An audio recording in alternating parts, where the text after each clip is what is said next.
Hello everyone, what's up? Welcome to GMA24 Update News Channel.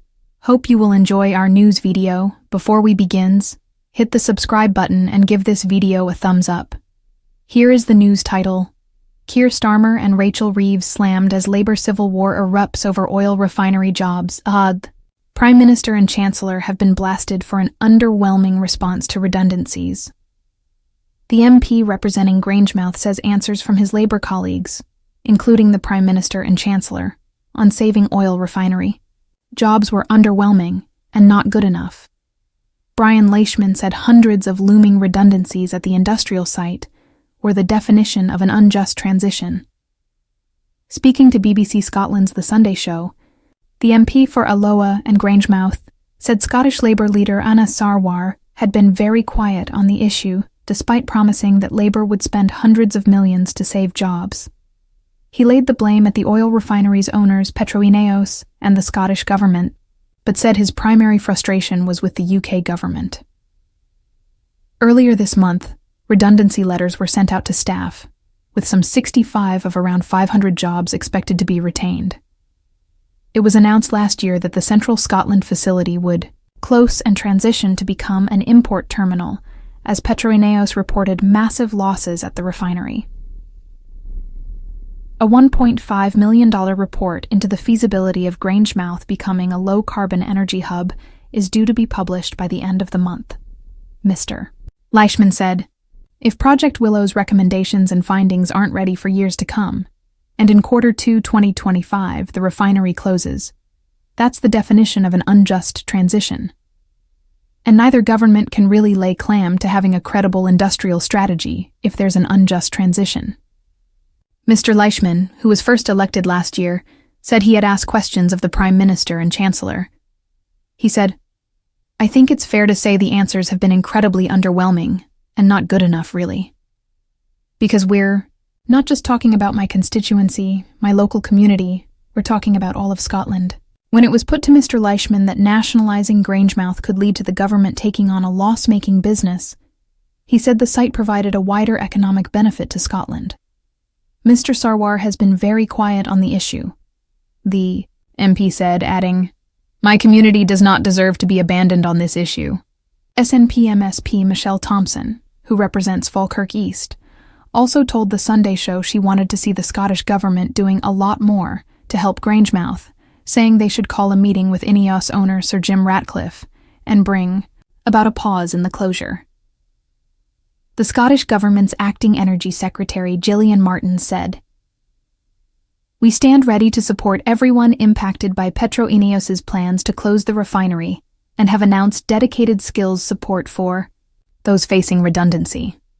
Development work is already underway, with Forth Valley College currently assessing the individual needs of Petroineos employees to develop tailored retraining programs, supporting workers who may become redundant in their transition through the labor market. All impacted workers have been contacted regarding this offer. But if there is more that the workforce or Unite identify would support the workers, then we want to hear about it. We want to assure everyone working at the refinery that they are valued employees with skills that are key to Scotland's net zero future. We want them to stay in Scotland and continue to make their lives here." Responding to Mr. Leishman's comments about Mr. Starmer, a Scottish Labour spokeswoman said, "The decision by Petroineos to decommission this site is a deeply disappointing one. Since the election, Labour has been working to support the Grangemouth workforce and attract investment and jobs into the area.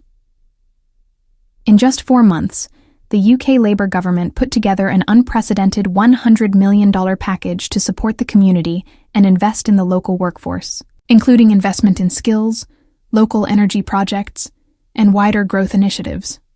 As well as continuing work on industrial futures for the site, the government is also providing tailored support to ensure workers can secure good alternative jobs. Reeves slammed as Labour civil war erupts over oil refinery jobs. Introduction and background. The closure of the Grangemouth oil refinery in central Scotland has become a flashpoint in UK politics, igniting tensions within the Labour Party and prompting fierce criticism from political opponents and affected communities alike. The facility, a critical hub for Scotland's energy sector, is set to transition into an import terminal following significant financial losses reported by its owner, Ineos. The decision will result in hundreds of job losses, with only around 65 out of the existing 500 jobs expected to be retained. As the crisis unfolds, Labour leader Keir Starmer and Chancellor Reeves have come under fire for what critics describe as an underwhelming response. The political fallout has escalated into what some are calling a civil war within Labour, with internal dissent and public dissatisfaction mounting over the party's handling of the situation. Political context and fallout. Brian Leishman, the MP for Alloa and Grangemouth, has been one of the most vocal critics of his party's response. Speaking on BBC Scotland's The Sunday Show, Leishman described the answers from Starmer and Reeves on saving refinery jobs as incredibly underwhelming and not good enough. He emphasized that the issue extended beyond his constituency, impacting Scotland's economy and workforce as a whole. Leishman also took aim at Scottish Labour leader Anna Sarwar, accusing him of being very quiet on the matter, despite previous promises to invest hundreds of millions to save jobs. His frustration was not limited to the Labour Party, as he also blamed Ineos and the Scottish government for their roles in the crisis. Starmer and Reeves, leadership under scrutiny. Keir Starmer and Reeves have faced mounting criticism for their perceived inaction and lack of a coherent strategy to address the looming job losses at Grangemouth. Starmer, who has positioned himself as a champion of working-class communities, has been accused of failing to live up to his promises. Reeves, as Chancellor, has also come under fire for not offering a robust financial package to support the refinery or provide adequate assistance to affected workers. Critics argue that her focus on fiscal responsibility has come at the expense of immediate support for struggling industries. Community impact, economic and social costs. The closure of the Grangemouth refinery will have far-reaching consequences for the local community and the broader Scottish economy. Hundreds of skilled workers face redundancy, and the loss of such a significant industrial site threatens to destabilize the region's economic fabric. Local businesses that rely on the refinery for contracts and services are also expected to suffer, leading to a potential ripple effect throughout the area. The emotional toll on workers and their families cannot be overstated, as many face uncertainty and the prospect of relocating or retraining. The nationalization debate and industrial strategy. One of the key debates sparked by the crisis is whether the government should nationalize the Grangemouth refinery. Proponents argue that nationalization would preserve jobs and ensure a stable energy supply for Scotland. They point to successful examples in other countries where government intervention has revitalized struggling industrial sites. However, critics warn that nationalizing a loss-making business could be a financial burden on the government. They argue that market forces should dictate the refinery's fate, and that resources would be better spent on retraining programs and green energy initiatives. Labour's green transition and the just transition challenge, the Grangemouth crisis, has highlighted the challenges Labour faces in delivering a just transition to a green economy. Project Willow, a feasibility study into transforming the site into a low-carbon energy hub, is due to be published by the end of the month.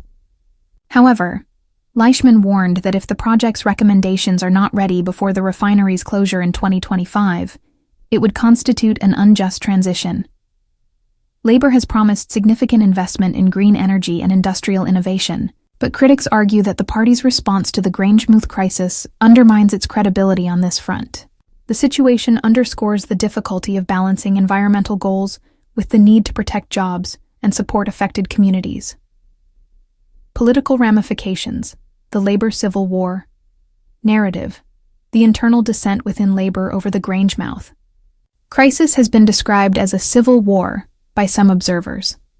Leishman's public criticism of Starmer and Reeves has exposed deep divisions within the party, raising questions about its unity and leadership. The crisis also poses a significant political challenge for Labour in Scotland, where the party has been struggling to regain ground against the SNP. Failure to address the concerns of workers and communities affected by the refinery closure could further erode Labour's support in the region. Conclusion and recommendations. To regain trust and demonstrate effective leadership, Labour must take decisive action to address the Grangemouth crisis. This includes developing a comprehensive industrial strategy. Labour should outline a clear plan for preserving industrial jobs while transitioning to a green economy, providing immediate financial support. The government must offer a robust financial package to support affected workers and their families. Engaging with stakeholders, Labour should facilitate discussions with Petro-Ineos, the Scottish government, and trade unions to explore solutions and prevent the premature closure of the refinery. Investing. In retraining programs, tailored retraining initiatives should be implemented to help workers transition to new roles in the green energy sector. Strengthening communication. Labour leaders must be more transparent and proactive in communicating their plans and progress to the public. The Grangemouth crisis is a litmus test for Labour's ability to navigate complex industrial and environmental challenges. How the party responds will not only impact its political fortunes, but also the lives of hundreds of workers and the future of Scotland's industrial landscape. So what do you guys think about this update? Let me know in the comment below if you like. My videos, press like button and subscribe for more. Hope I will see you in next video.